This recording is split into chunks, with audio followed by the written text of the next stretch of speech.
Gloire à Dieu. Nous allons lire dans Matthieu 17. Matthieu 17.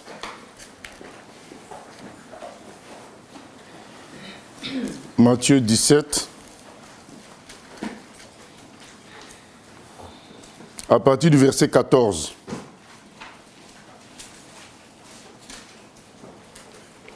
Matthieu 17, à partir du verset 14. Il est écrit ceci.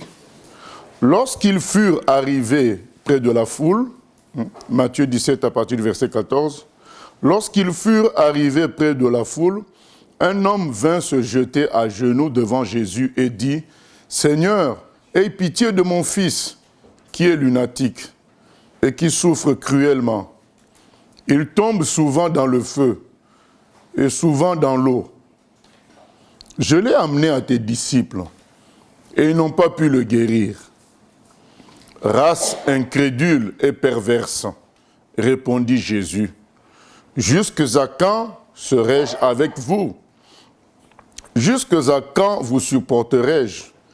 Amenez-le-moi ici. Jésus parla sévèrement au démon, qui sortit de lui, et l'enfant fut guéri à l'heure même. Alors les disciples s'approchèrent de Jésus et lui dirent en particulier, « Pourquoi n'avons-nous pu chasser ce démon? » « C'est à cause de votre incrédulité, leur dit Jésus.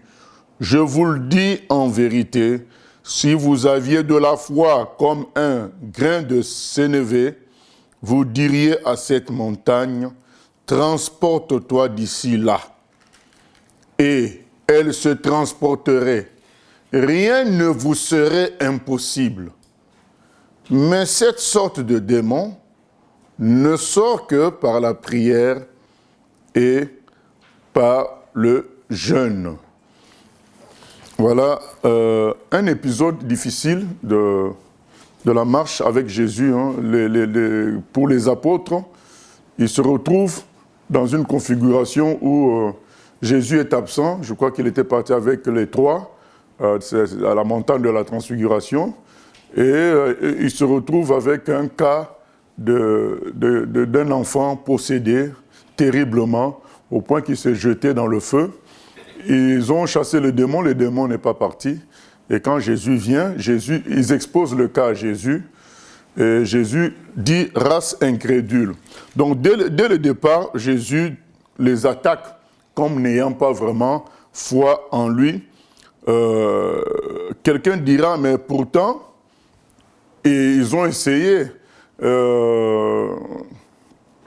Mais Jésus, il nous est dit de lui qu'il lisait dans les cœurs. C'est vrai qu'ils avaient essayé, mais Jésus avait vu en eux un désespoir, une sorte de rencontre avec une barrière insurmontable. Et nous devons savoir une chose, c'est que Dieu ne supporte pas que nous présentions quelque chose de plus haut que lui ou bien d'insurmontable. C'est parce que c'est faux.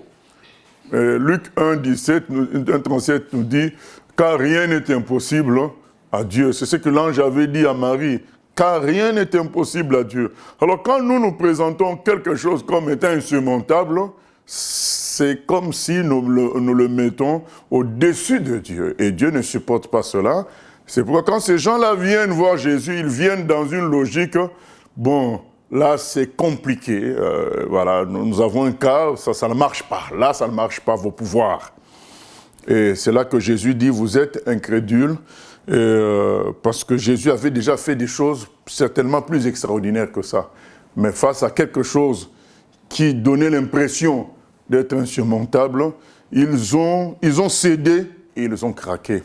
C'est pourquoi Jésus dit, vous êtes incrédules.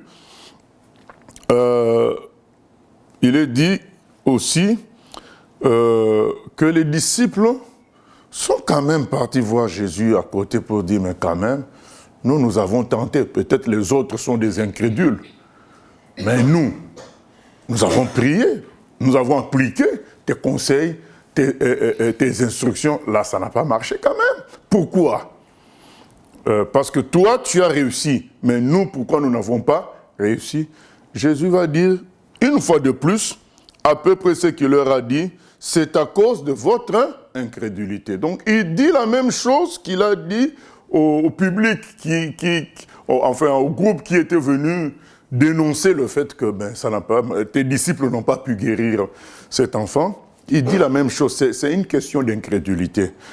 L'esprit qu'il y a dans cet enfant-là vous a fait douter. Voilà, et à partir de ce moment-là, la délivrance était bloquée. Même si Jésus dit, je le reconnais, que ce genre d'esprit, la manière dont il possède cet enfant, c'est tellement profond que ça demandait un certain état de votre part, d'être beaucoup plus spirituel que vous l'êtes aujourd'hui à travers les jeûnes et la prière. Il faut savoir que pendant que Jésus était physiquement sur terre, les apôtres ne priaient pas, et ne jeûnaient pas non plus, puisque le Seigneur était avec eux. Parce que quand nous prions, c'est pour que le Seigneur se manifeste. Alors, mais s'il est déjà là, pourquoi prier encore? Donc du coup, eux, ils ne priaient pas, ils ne jeûnaient pas. Et ça avait une implication sur leur état spirituel. Il dit, oui, cette confrontation, ça a été compliqué pour vous à cause de votre état. Ce n'est pas que le démon soit très fort, c'est plus fort que ça soit compliqué. Non, les démons sont puissants, ils ont une certaine puissance, mais l'autorité par le nom de Jésus est au-dessus de tout. Mais c'est quand même nous les humains qui faisons face à eux à un certain moment. Et si nous ne sommes pas préparés, si nous-mêmes nous ne sommes pas dans une certaine dimension, ça peut être difficile. Ce n'est pas que eux puissent résister à Jésus lui-même ni en son nom. C'est juste que, puisque c'est nous qui sommes l'interface, ça peut faire parfois des difficultés. C'est pourquoi Jésus leur dit, ce genre de demande ne sort que par le jeûne et la prière. Donc ce n'était pas pour nous créer une méthode de fonctionnement, parce que Jésus a bien commencé par insister sur l'incrédulité. Le vrai problème, c'était la foi. Mais il est vrai que il y a des dimensions dans les choses de Dieu qui importent que nous nous humilions devant Dieu, que nous nous rapprochions davantage de lui pour faire certaines missions. Voilà. Et ça leur manquait parce que Jésus était physiquement avec eux. Et Jésus dit, mais toutefois, ce cas est spécial quand même, mais la racine, hein, c'est là où sur quoi nous allons insister, c'est l'incrédulité, c'est que vous n'avez pas cru. Et le verset le plus important pour nous aujourd'hui, c'est lorsqu'il parle au verset 20, il dit, c'est à cause de votre incrédulité, leur dit Jésus. Je vous le dis en vérité, si vous aviez de la foi comme un grain de sénévé, vous diriez à cette montagne, transporte-toi d'ici là, et elle se transporterait, rien ne vous serait impossible. Voilà, c'est ça notre verset de base d'aujourd'hui. Si vous aviez une toute petite foi, cela suffirait pour déplacer des montagnes. Bien sûr, nous n'allons, même si ce verset-là s'est accompli littéralement avec des chrétiens, j'ai oublié l'histoire exacte, mais il y a des chrétiens en Égypte qui avaient prié en fonction de ça dans une confrontation avec les musulmans. Eh bien, quelques jours après, il y a eu un événement qui a déplacé vraiment la montagne, il y a eu un événement qui s'est fait, mais ce n'est pas ce que, en réalité, Jésus veut nous recommander. Il nous parle de toute montagne qui serait un problème semblable à une montagne. En fait, la montagne ici, c'est tout ce qui est élevé, tout ce qui paraît grand devant nous. Et Jésus dit, vous pouvez déplacer n'importe quelle montagne. Rien ne vous sera impossible. Si vous aviez ne serait-ce qu'une petite foi. Voilà, c'est ça notre parole d'aujourd'hui. Alors, la question c'est quand quelqu'un te donne une parole de ce genre-là, quelle est la conséquence? La conséquence, c'est la mise en pratique tout de suite. Donc si aujourd'hui, quelqu'un vous donne un chèque de 100 000 €, je pense que vous n'allez même pas attendre 11 heures. Donc je crois qu'à l'ouverture de la banque, à 9h01, admettons que ça ouvre à 9h, à 9h01, vous êtes déjà là, on ne sait jamais, le papier peut-être, ça peut disparaître, ça peut être volé. Donc, vous êtes déjà là, 150 000 € que vous n'avez pas prévu, 100 000 €, quelqu'un vous donne comme ça un chèque, vous dites, c'est à la première heure. Donc, comment nous pouvons savoir que nous avons cru en ce genre de verset? C'est la mise en pratique, tout simplement. Quelqu'un qui a cru va passer à l'acte. Parce que c'est phénoménal comme promesse. Je ne sais pas si nous nous rendons compte. Il dit, vous pourriez dire à telle montagne, déplace-toi, elle se déplacera. Et rien ne vous serait impossible. Donc c'est ça le vrai enseignement. Rien ne vous serait impossible. Vous savez qu'il y a un verset qui dit, tout est possible à celui qui croit. Mais là, c'est encore plus fort. Rien ne vous serait impossible. Quand quelqu'un reçoit une telle promesse, comparable à ce qu'on dit de Dieu, Luc 1,37, car rien n'est impossible à Dieu. Mais on comprend quand Jésus dit, la parole dit, vous êtes de Dieu. Parce que si on atteint ce niveau où rien n'est impossible, si quelqu'un croit vraiment ça, ben, sa vie sera différente. Sa vie est différente. Je connais un serviteur de Dieu il est déjà mort, j'ai entendu parler de lui, j'ai lu de ses écrits. John G. Lake, un Américain, lui il croyait vraiment en ça, il croyait littéralement en ça. Et le Seigneur lui avait montré dans une vision qu'il irait en Afrique du Sud faire la mission là-bas. Et il avait 7 enfants. Donc, il a prié pour avoir le billet. Il a reçu le billet, il a pris le bateau sans avoir plus que le billet. Donc il n'avait que le billet, le voyage, la nourriture, juste pour juste lié au billet. Mais tous les extras, un peu de gâteaux pour les enfants, tout ça, il n'avait pas. Dans le bateau, c'est à l'époque, hein, c'est pas à notre époque, dans le bateau, dans les années 1920, 30 comme ça, c'est pas toi qui lavais tes vêtements tout seul, il fallait donner à la blanchisserie à l'intérieur, il fallait payer, il n'avait pas tout ça. Donc à chaque fois, il priait, Dieu touchait quelqu'un dans le bateau qui leur donnait ce qu'il fallait. Maintenant, vous arrivez en Afrique du Sud avec 7 enfants, vous n'avez rien. Il faut vous rendre compte, il faut dormir quelque part hein, avec 7 enfants. C'est en Afrique du Sud, c'est pas aux États-Unis, c'est en Afrique du Sud. Il faut dormir quelque part et il se ramène avec 7 enfants. Je crois qu'à notre époque, je ne vous dis pas les raisonnements que les gens vont sortir pour expliquer que tu n'as pas entendu la voix de Dieu. Comment avec 7 enfants, tu pars en mission sans savoir là où tu vas dormir.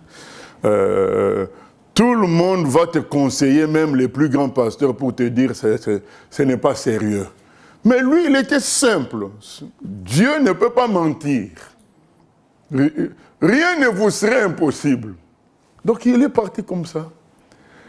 Et arrivé en Afrique du Sud, il fallait payer 200 $ pour être les frais de frontière, d'immigration.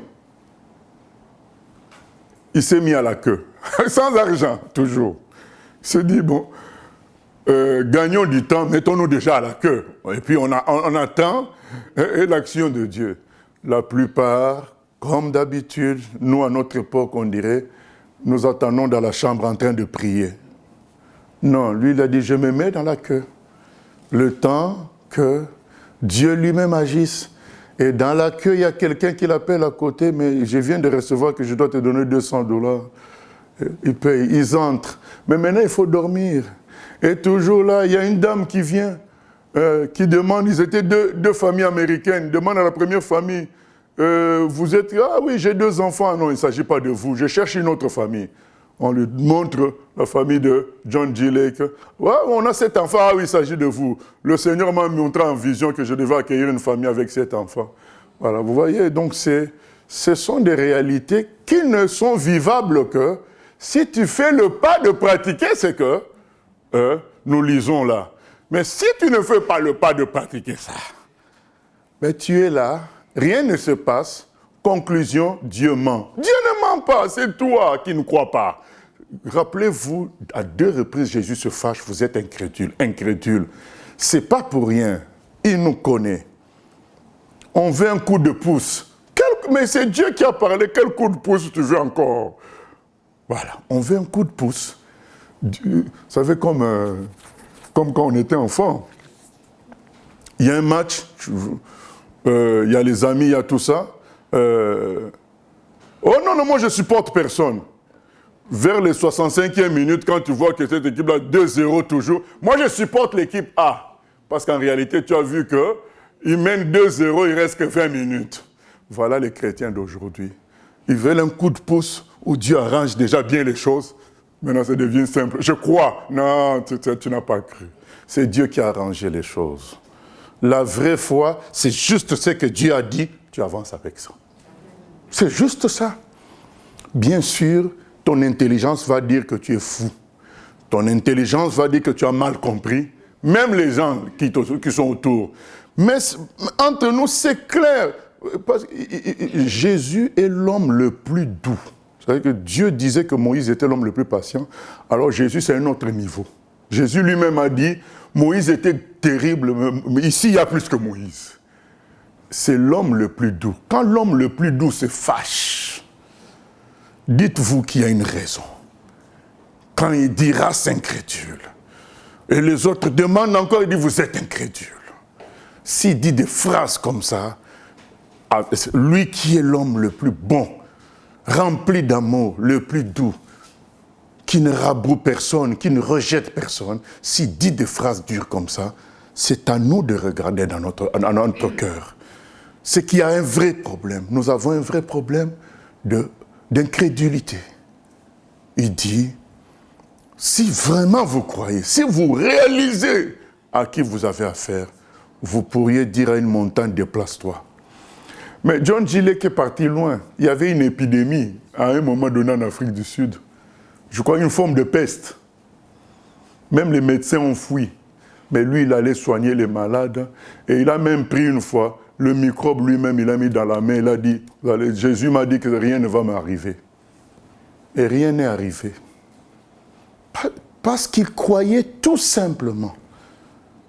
Ce n'est pas une question de 20 ans de théologie, 20 ans de... Non, il a cru. Il a cru au Seigneur.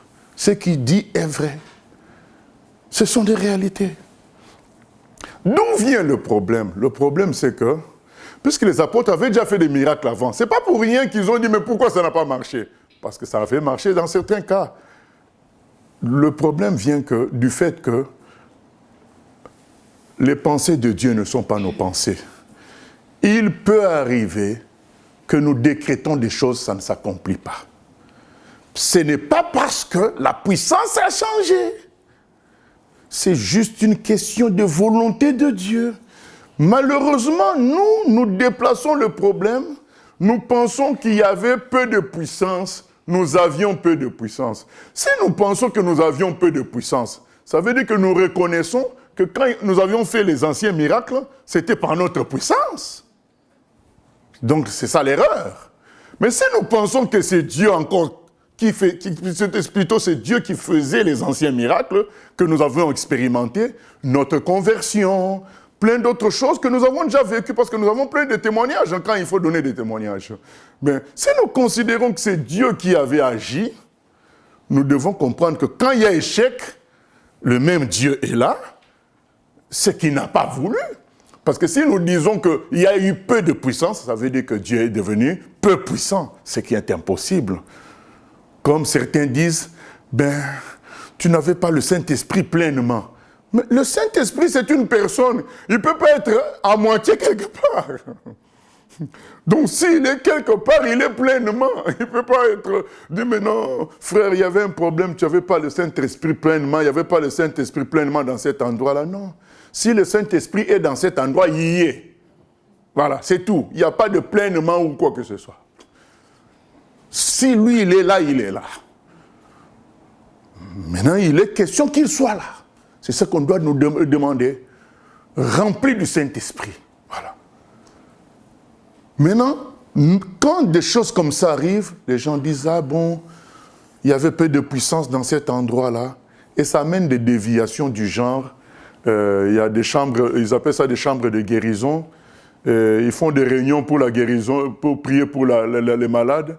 Et ils mettent des photos des gens qui sont morts, les Catherine Kuhlman, des gens que, semble-t-il, Dieu aurait utilisés dans la guérison. Ils mettent leurs photos sur les murs pour concentrer la puissance de la guérison. Vous voyez, des bêtises auxquelles on arrive puisque on réfléchit en termes de puissance, peu de puissance, au lieu de réfléchir en termes de foi. Jésus n'a jamais parlé de puissance. Là, il dit, si vous avez la foi comme un grain de sénévé, rien ne vous serait impossible. Il n'a jamais dit, vous devez avoir beaucoup de puissance, peu de... Non, non, il n'a pas parlé en termes de puissance. Il parle en termes de foi en lui. Si vous croyez en moi. C'est ça. Jean 14, 12, 14. Il dit, les gens qui croient en moi, ils feront de grandes choses. Ils feront les mêmes choses que moi et ils en feront de plus grandes. Si vous demandez en mon nom, il n'a jamais dit, ça dépend de la puissance de ton onction ministérielle. Il n'a jamais parlé de ces choses-là. Il a parlé de foi. Satan nous a amenés à commencer à discuter de puissance et à nous comparer. Non. Dans la Bible, il s'agit de la foi. Si vous aviez la foi comme un grain de sénévé, vous pourriez déplacer une montagne.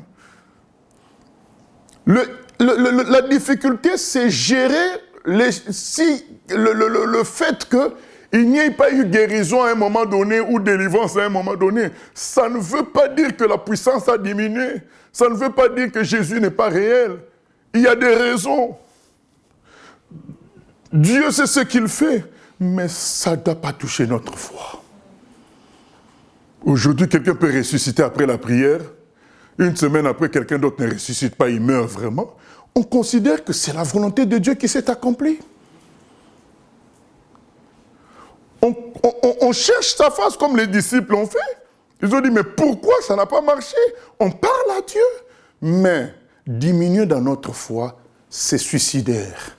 Parce que le chrétien, le juste vivra par la foi. À quoi ça sert d'être chrétien juste avec un ticket pour le ciel? Juste avec un ticket pour le ciel. C'est-à-dire que pour le reste, tu subis les mêmes difficultés que les païens. Non, non, non, non. Je me souviens d'un pasteur qui était dans une dénomination qui ne croit plus au miracle. Et il avait des maux de tête violents, violents.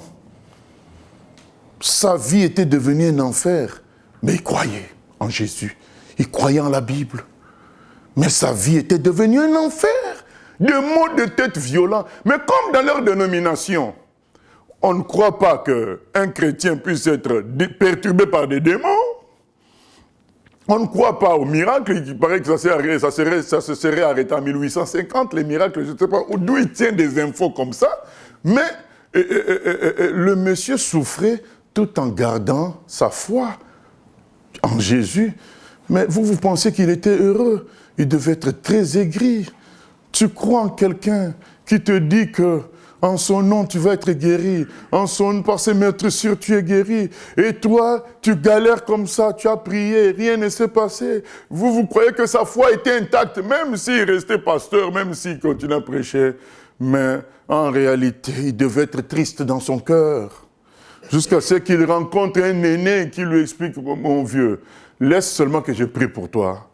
Le plus important, c'est que tu sois libéré. Mettons les choix de doctrine de côté. Mettons l'histoire de dogmes de côté. Tu souffres. L'autre pasteur a chassé les démons. Ah oui. Il a été libéré dans la joie totale, guéri. Nous ne comprenons pas tout. Ce qui est important, c'est la foi. Nous ne pouvons pas laisser les gens souffrir sous prétexte de doctrine, notre doctrine. Il n'y a pas encore les miracles sont passés déjà. Non. Jésus a dit, si vous croyez, vous pouvez déplacer les montagnes. Le monsieur a mal à la tête, ça fait des années. Donc on va le laisser comme ça en disant, mais non, mais il ira au ciel. Mais oui, mais la parole ne dit pas que seulement on ira au ciel. La parole dit aussi qu'au nom de Jésus, les démons seront chassés. Au nom de Jésus, nous imposerons les mains aux malades, ils seront guéris. C'est la même parole. Nous ne pouvons pas prendre une partie et laisser l'autre. Si nous croyons à cette parole qui dit que si tu crois, tu iras au ciel, nous devons croire au reste. Ça, c'est un défi que le Seigneur nous lance. Avec une telle phrase, l'Église et chaque chrétien a ce qu'il faut pour affronter le monde. Il a ce qu'il faut pour affronter n'importe quel problème. Il dit, rien ne vous serait impossible. Il ne s'est pas adressé aux 12 apôtres en parlant ici. Il a parlé à tous ceux qui allaient croire plus tard. Et ce que Jésus dit dans une partie, il le confirme dans plusieurs autres parties, dans Jean 14, 12 à 14, il confirme cela dans Marc 16, 15 à 17, il confirme cela, voici les miracles qui accompagneront ceux qui auront cru. Dans Acte 1, 8, vous recevrez le Saint-Esprit, vous serez mes témoins. Il confirme tout cela, tout ce qu'il dit dans une partie, là il dit, rien ne vous serait impossible. Eh bien, il le confirme dans Matthieu 10, au verset 8, il dit, mais allez, ressuscitez les morts, guérissez les malades, et dites-leur en faisant ça, que le royaume de Dieu s'est approché. Voilà le style de vie que Dieu veut que nous menions. Une vie où l'impossible devient possible, afin qu'il y ait une différence entre nous et les autres, parce que nous sommes connectés à lui. Si nous menons la vie où les médecins sont toujours les rois, il y a un problème. Il faut que notre vie soit différente. C'est pourquoi il dit, mais vous avez juste besoin d'avoir la foi comme un grain de sénévé. Il savait que s'il ne disait pas ce genre de phrase, il y aurait des luttes entre nous sur qui a la grande foi, qui a la petite foi. Il dit, bon, écoutez, admettons que tu es le dernier. Mais si ta foi est comme un grain de sénévé, tu peux faire la même chose. Parce que la foi demande un début. C'est ça la foi. Un début et l'action. Deux choses. C'est pourquoi Jésus dit, si vous aviez la foi comme un grain de sénévé, vous diriez deux choses.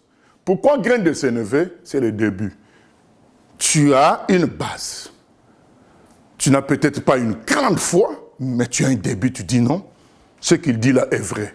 Tu commences par ça. Et tu agis. Et c'est cette action qui va produire les choses. Une petite foi, comme un grain de sénévé, suffit. C'est le début. Mais sans l'action, ça va devenir une foi morte, sans une amorce, sans un départ, voilà. La petite foi te donne le départ, et en faisant le départ, une autre dose de foi vient. Et chaque pas augmente la dose pour aboutir au déplacement total de la montagne. Mais le Seigneur veut que nous puissions nous décider. Maintenant, comme il nous connaît, que nous ne voulons pas nous décider, c'est lui qui va nous stimuler. En créant des événements qui nous tombent dessus pour que nous soyons obligés de manifester la foi. Nous lisons dans Jean 6.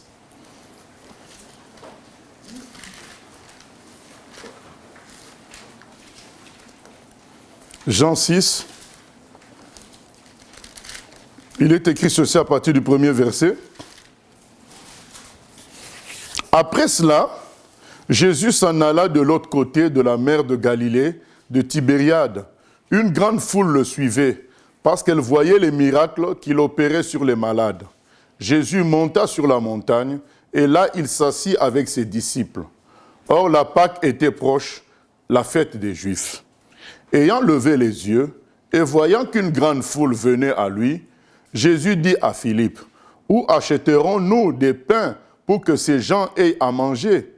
Il disait cela pour l'éprouver, car il savait ce qu'il allait faire. Qu'est-ce qu'il dit? Verset 5 plutôt. 6. Il disait cela pour l'éprouver, car il savait ce qu'il allait faire. Donc Jésus invente un problème parce qu'il veut éprouver ses apôtres. Donc, si nous ne démarrons pas, parce que je dois dire une autre chose que je n'ai pas encore dite, toute cette foi nous a été donnée pour l'entreprise de notre Père. Quelle est cette entreprise? Aller et faire de toutes les nations des disciples. Ça nous a été donné pour cette entreprise-là. Maintenant, si nous ne démarrons pas, nous ne nous lançons pas dans notre travail, eh bien, lui va créer des événements pour nous réveiller. Et là, il lui a dit, mais où est-ce qu'on peut acheter le pain? C'était fait exprès pour le responsabiliser. On fait quoi, les amis? Nous faisons quoi, les amis? Je dis, mais oui, mais même si on avait l'argent, déjà, première réponse sous-entendue, nous n'avons pas l'argent pour ça. Et même si nous en avions, où achèterions-nous du pain pour tout ce monde? Cas d'impossibilité. Rappelons-nous de Matthieu 17 qu'on a lu, rien ne vous serait impossible si vous aviez la foi comme un grain de sénévé. Jésus, et dans un autre évangile, dans Luc, Jésus dit, mais non, nourrissez-les vous-même. Les gars, les disciples, ils ont voulu se décharger. Ah, mais oui, mais il y a trop de monde. Qui s'en aille. Ah non, Jésus ne dit pas question. Ils sont là. C'est vous qui vous en chargez. C'est ce que Dieu va faire avec nous. Tu ne peux pas fuir ton enfant. Il va créer un problème. Dans l'enfant, il va permettre un problème. Chez toi-même, tu ne peux pas fuir ton corps. Il va créer pour que nous puissions exercer cette foi-là qui déplace les montagnes. Et dit, ben, nourrissez-les vous-même. Il est écrit, il a fait exprès pour l'éprouver en disant cette phrase, où achèterions-nous du pain pour tout ce monde? Il l'a fait exprès. Parce qu'il voulait que ses disciples apprennent à pratiquer ce qu'ils ont entendu. Rien ne vous serait impossible. Et nous voyons la conséquence de ce travail.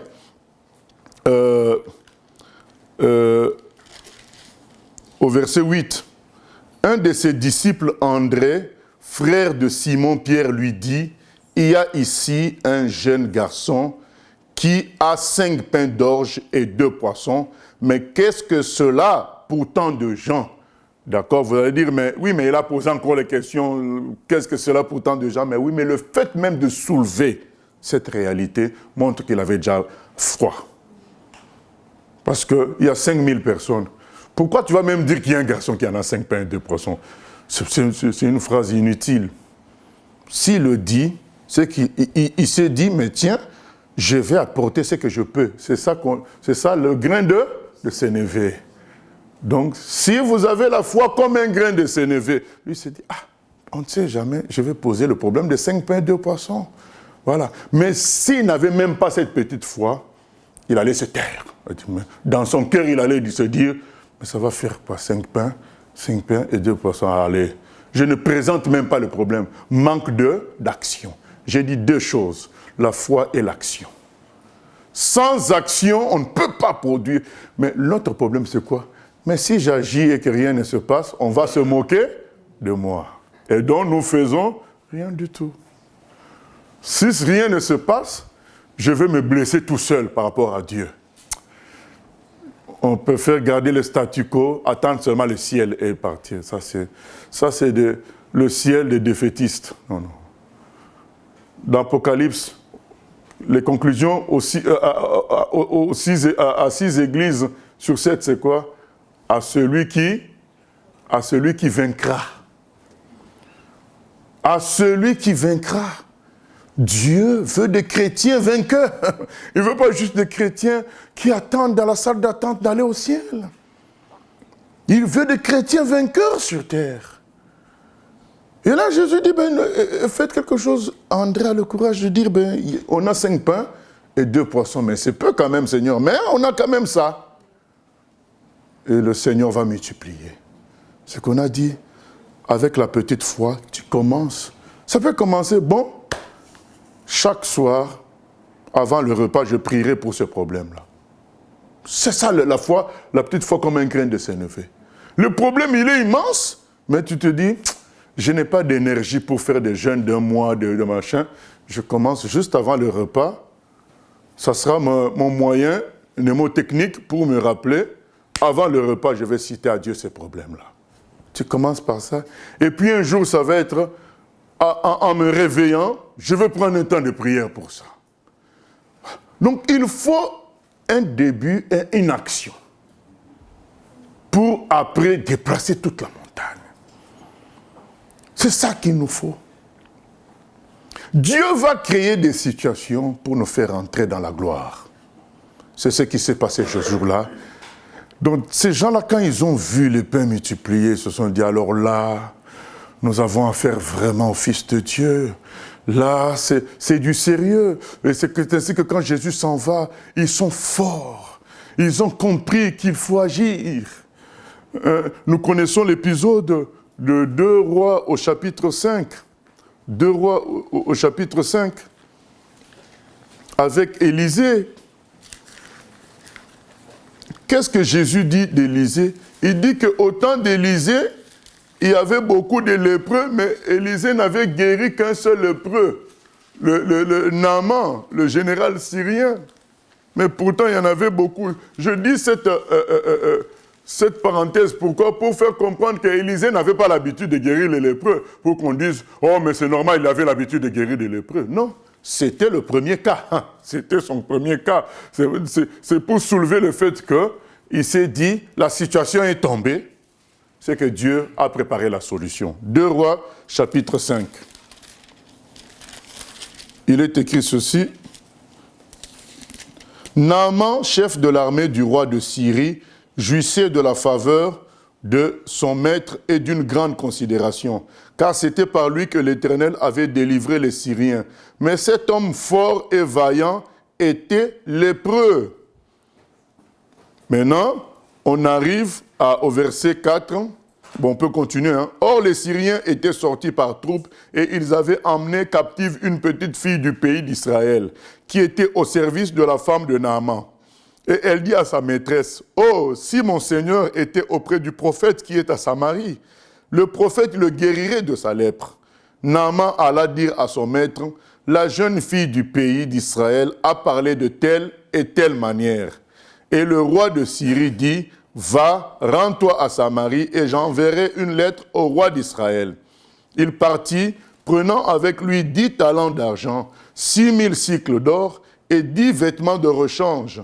Il porta au roi d'Israël la lettre où il était dit, « Maintenant, quand cette lettre te sera parvenue, tu sauras que je t'envoie Naaman, mon serviteur, afin que tu le guérisses de la lèpre. » Après avoir lu la lettre, le roi d'Israël déchira ses vêtements et dit, « Suis-je un Dieu pour faire mourir ou pour faire vivre, qu'il s'adresse à moi afin que je guérisse un homme de sa lèpre? Sachez donc et comprenez qu'il cherche une occasion de dispute avec moi. » Le roi d'Israël reçoit la lettre de la grande puissance de l'époque, de la Syrie. « Je vous envoie mon général. Il faut le guérir. » Parce que j'ai appris que chez vous, vous pouvez guérir quelqu'un. Le roi se dit alors là, la lèpre. Dès que quelqu'un avait la lèpre, qu'est-ce qu'on faisait? On l'éloignait de la ville. Et d'ailleurs, dans la tradition juive, le Messie allait être celui qui pouvait guérir les lépreux, ressusciter les morts et ouvrir les yeux des aveugles nés. Vous voyez, c'est pourquoi quand Jésus vient, il règle les trois là, pour que ça soit clair pour les Juifs que c'est lui le Messie. Mais ils ont fait toujours les têtus. Mais Jésus s'est attaqué à ces trois problèmes, parce que dans la tradition juive, ils attendaient le Messie, qui seul pouvait guérir la lèpre. Aucun autre ne pouvait guérir la lèpre. 2, seul il pouvait faire voir un aveugle né. 3, seul il pouvait ressusciter les morts. Et donc quand Jésus arrive, il guérit les lépreux. Il ouvre les yeux des aveugles et il ressuscite les morts. Vous vous rappelez quand Jean-Baptiste était en prison, il a envoyé des gens dire à Jésus, est-ce que c'est bien toi? Qu'est-ce que Jésus a fait? Il a fait ces miracles-là que je vous cite là, devant ces gens-là. Il dit, allez lui dire, ce que vous attendiez est arrivé. Vous voyez? Donc, la guérison d'un lépreux, c'était quelque chose d'extraordinaire. D'extraordinaire. C'est pourquoi le roi a tremblé. Il s'est dit, mais on va faire comment? Si je dis au roi syrien que nous n'avons pas pu, il va envoyer son armée contre nous. Maintenant, il est dit ceci, nous lisons la suite, verset 8. Lorsqu'Élisée, homme de Dieu, apprit que le roi d'Israël avait déchiré ses vêtements, il envoya dire au roi, « Pourquoi as-tu déchiré tes vêtements? Laisse-le venir à moi, et il saura qu'il y a un prophète en Israël. » Et nous connaissons la suite. Quand il est venu, Élisée lui a dit, « Va te laver 7 fois dans le Jourdain. » Il a été guéri totalement. Élisée n'a pas fui. Vous savez pourquoi Élisée n'a pas fui? Il connaissait le fonctionnement de Dieu. Il savait qu'en tant que serviteur de Dieu, c'était lui le top en Israël, c'était lui le responsable spirituel en Israël. Le père, le spirituel était sur ses épaules à l'époque. On se souvient d'un roi qu'il a appelé père. Donc à l'époque, c'était lui le responsable, le chandelier de Dieu en Israël. Il comprend que quand quelque chose arrive dans son rayonnement, dans son rayon d'action, dans son champ d'action, il sait que c'est Dieu qui lui envoie la difficulté. Il a saisi ça. Et que si c'est Dieu qui lui a envoyé la difficulté, c'est que Dieu a la solution. Élisée n'a pas guéri cet homme par expérience de guérison des lépreux, parce que c'était le seul cas, c'est Jésus qui le dit, que du temps d'Élisée, il y avait beaucoup de lépreux, mais c'est Naaman seul qu'Élisée a guéri. Donc Élisée a eu le courage par la foi en se disant, si c'est tombé, c'est que Dieu a la solution. C'est ça que Dieu veut que nous comprenions désormais. Les montagnes qui sont en face de nous, maladie, incrédulité autour de nous, malédiction, je ne sais quoi, des pays à conquérir, des villes à conquérir, tout ça, ce sont des montagnes. Jésus a dit, si vous avez la foi comme un grain de sénévé, ces montagnes peuvent être déplacées. Les mauvais esprits, c'est des montagnes. Je vous ai souvent raconté l'histoire de ce jeune homme qui s'était converti le seul dans son village lorsque les missionnaires sont passés dans une région de Ghana, des missionnaires qui s'étaient installés là-bas. Il était le seul à se convertir. C'était des missionnaires brésiliens. Et il fallait qu'il aille suivre l'étude biblique dans un village voisin, mais qui était assez loin. Quand on dit voisin, c'est des kilomètres de marche. Comme il était le seul, eh ben, il devait aller dans l'autre village, suivre les études bibliques. Et sur le chemin du retour, il fallait contourner ce qu'ils appelaient le bois sacré. C'était une sorte de petite forêt dans laquelle se réunissaient tous les sorciers du coin une fois par an. Tous les sorciers du coin se réunissaient là pour faire leur cérémonie. Et c'était interdit à quiconque de passer, même que ce soit pendant cette cérémonie-là, même en dehors, les autres humains n'avaient pas le droit de passer par là. Tu passais par là, tu mourrais, en quelque sorte. Tout le monde avait peur. Et donc lui, au retour, à l'aller on est souvent fort, mais au retour, il faut encore contourner le bois sacré. Il se dit, mais non, moi je viens d'apprendre que Jésus est plus fort que tous ces esprits-là. Je passe au milieu. C'est ça la foi, je passe. Bien sûr qu'il ne meurt pas. Et c'est devenu son habitude. Les autorités du village sont parties voir les missionnaires pour dire, écoutez, votre petit là est en train de manquer de respect à notre système. Et le chef de la mission a appelé le jeune chrétien, lui a dit, mon frère, nous sommes bénis de voir que tu as la foi, mais ça va nous créer des problèmes. On risque de nous interdire de venir évangéliser dans ton village. Fais ça seulement par humilité, ne passe plus à travers ce bois sacré-là. On a déjà compris que tu as la foi. Par respect, le chrétien a respecté 1 ou 2 fois. Mais la 3e fois, il s'est dit, ah, je vais encore contourner, c'est long. Moi, je passe. En plus, la Bible dit que rien ne va... je vous ai donné le pouvoir de marcher sur les serpents, les scorpions, rien de mal ne peut vous nuire. Il est passé encore. Cette fois-ci, quelques villageois ont vu, ils se sont dit, mais comment ce petit-là, lui, il passe, il ne meurt pas? Nous aussi, nous n'allons pas quand même faire tous nos efforts à chaque fois contourner. Nous allons passer au milieu. C'est comme ça que cette forteresse s'est éteinte. Les conversions sont venues en masse dans ce village-là et dans toute cette région parce qu'il y a un garçon qui a mis en application ce qu'il venait d'entendre. C'était pas, il n'avait pas 30 ans de théologie, 30 ans de pastorat, non. Il a appliqué ce que son Seigneur, l'homme de Galilée, le Fils de Dieu, l'homme de Golgotha, il vous dit quelque chose, il faut croire. Il sait de quoi il parle. voilà, et que ce garçon a pratiqué cela, ce qui nous manque aujourd'hui, c'est le courage de pratiquer. Et on met des excuses en disant, c'est pas de mon niveau. Jésus a dit, si tu as une petite foi comme un grain de sénévé, là il y a des excuses pour personne. À moins que tu avoues maintenant, je suis encore païen. Ah, là nous allons sauter de joie, prier pour toi pour que tu deviennes chrétien. Mais tu ne peux pas dire, je suis chrétien, mais je n'ai pas ton niveau. Ah, là, non, Jésus avait dit une fois, comme un grain de sénévé. Là, il n'y a pas d'excuse. Il faut juste un début et de l'action. C'est tout ce que Jésus nous demande. Et tout ce qui est tombé devant nous, tout ce dont tu t'attristes, tu vois une situation, ça t'attriste, sache que, comme Élisée, Dieu t'a donné pour régler ça. Tu ne verras peut-être pas la solution, mais c'est toi le début de la solution. Tu pries sur la chose, tu continues. Voilà.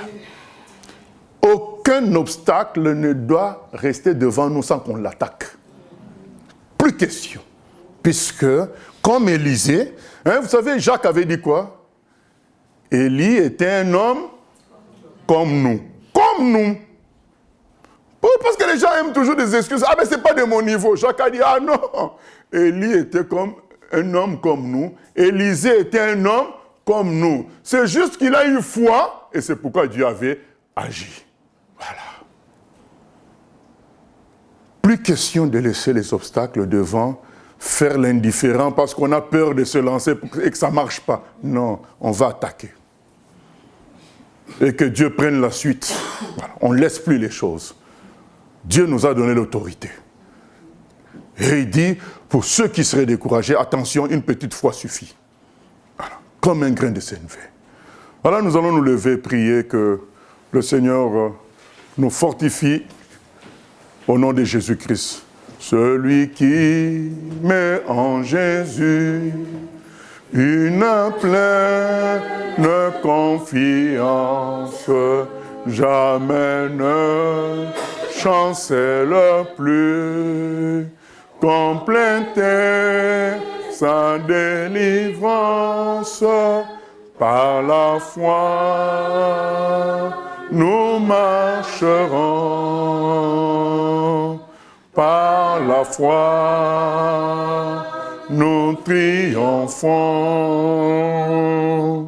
par la foi, mon Rédempteur me rendra plus que vainqueur. Dernier couplet, par la foi. Par la foi, je marcherai en comptant sur ses promesses, en comptant sur ses promesses. Par lui, je triompherai en tout temps de mes détresses. Par la foi, nous marcherons la foi. Nous triomphons par la foi. Mon Rédempteur me rendra plus que vainqueur. Oui, Seigneur, remplis-nous de foi. Remplis-nous de foi et d'assurance dans ta parole. Que nous n'ayons pas foi dans notre expérience, dans nos longues années de conversion. Non, Seigneur, que nous ayons foi en ta parole. Comme un enfant qui écoute la voix de son Père, Seigneur, qui considère son Père comme invincible, alors que toi, tu es encore plus fort que nos parents, Seigneur, tu es plus fort que tout, tu es la source de tout. Si tu en es la source, tu en es aussi le réparateur. Oh Seigneur, remplis-nous d'audace, après la foi, l'audace d'agir. Remplis-nous de l'humilité, afin que nous n'ayons pas peur d'échouer, nous n'ayons pas honte d'échouer, que nous lancions, Seigneur, au nom de Jésus, dans l'exécution de tes promesses. Alléluia. Merci Seigneur. Merci Seigneur de nous remplir. Rends-moi, Seigneur, dans mon état. Dieu de Jacob soutient ma foi. Oui, prends-moi, Seigneur. Prends-moi, Seigneur, dans mon état. Dieu de Jacob soutient ma foi. Oh, prends-moi, Seigneur, dans mon état. Dieu de Jacob soutient ma foi.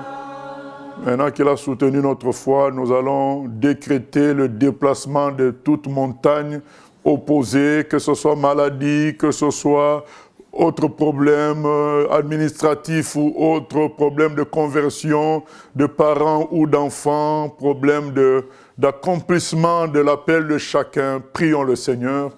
Éternel grand Dieu, nous venons décréter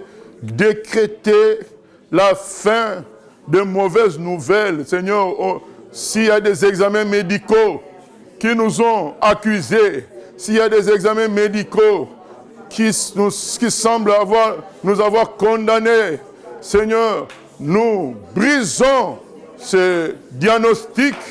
Nous prions que cela change, que les os, Seigneur, soient rafraîchis, que les nerfs soient restaurés, que les muscles soient restaurés, que les dos soient redressés. Au nom de Jésus, au nom de Jésus, que les enfants se convertissent, que les parents se convertissent, que la famille, nos familles entières te connaissent, que les dominations, les héritages familiaux négatifs soient brisés, chassés au loin, Seigneur. Alléluia. Nous proclamons la fin du règne du cartésianisme, de la sécu en France, qui amène les gens à croire en l'État comme un Dieu. Nous renversons cela, que cela devienne clair, qu'il n'y a qu'un seul Dieu en France. C'est toi, Jésus. Alléluia.